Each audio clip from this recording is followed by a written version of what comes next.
Karena Barnabas adalah orang baik, penuh Roh Kudus dan iman, sejumlah orang dibawa kepada Tuhan. Salam, para sahabat relawan Injil dimanapun berada. Alkitab mencatat Barnabas adalah orang baik. Sewaktu Saulus baru bertobat, datang ke Yerusalem, murid-murid curiga dan menganggap Saulus sebagai mata-mata. Tetapi Barnabas menerima Saulus dan memperkenalkan Saulus kepada rasul-rasul sampai akhirnya ia diterima. Masih ada lagi sejumlah kebaikan Barnabas yang dicatat di dalam Alkitab. Melalui kebaikannya itu, Alkitab mencatat di dalam Kisah Para Rasul 11 ayat 24 yang berbunyi, karena Barnabas adalah orang baik, penuh Roh Kudus dan iman, sejumlah orang dibawa kepada Tuhan.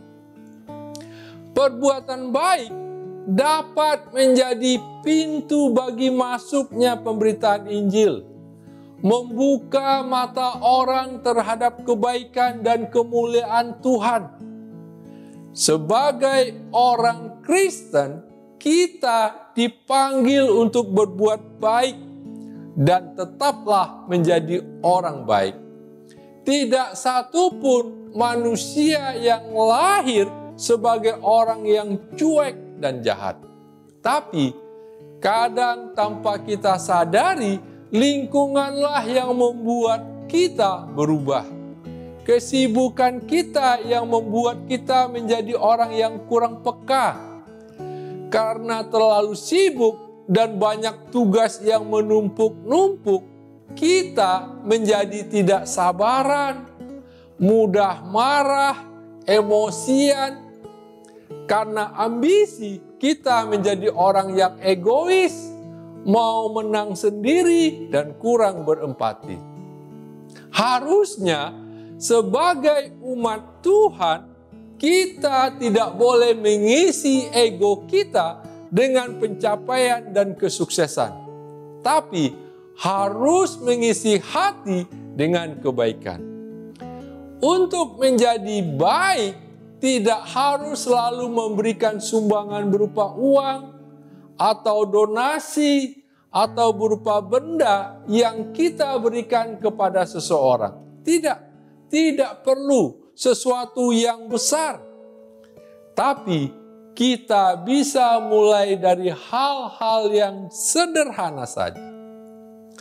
Memberi senyuman kepada orang-orang yang ada di sekitar kita.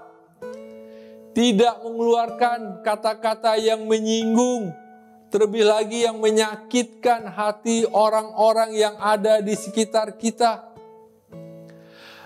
Menjadi orang baik dengan menjadi lebih sabar, lebih peka, dan lebih peduli.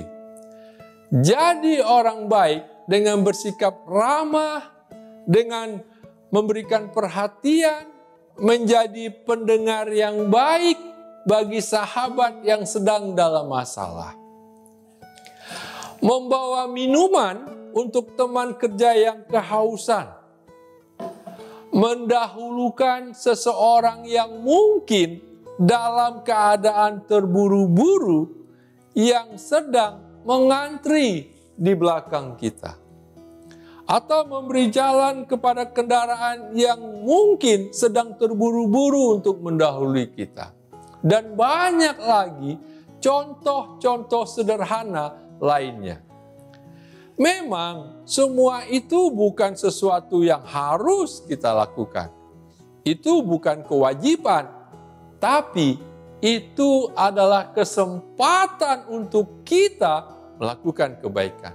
Setiap hari adalah kesempatan untuk berbuat baik. Galatia 6 ayat 10. Karena itu, selama masih ada kesempatan bagi kita, marilah kita berbuat baik kepada semua orang. tetapi terutama kepada kawan-kawan kita seiman. Meskipun kita tidak bisa berbuat baik kepada semua orang, tapi kita bisa berbuat baik kepada orang-orang yang ada di sekitar kita, yang Tuhan berikan dalam kehidupan kita. Ada kata bijak mengatakan, jika kita ingin bahagia seumur hidup, maka berbuat baiklah. Sahabat, hidup ini adalah suatu kesempatan. Teruslah berbuat baik, karena itulah yang diinginkan Tuhan. Karena itulah yang membuat Tuhan tersenyum. Bersama Tuhan, pasti kita bisa. Amin.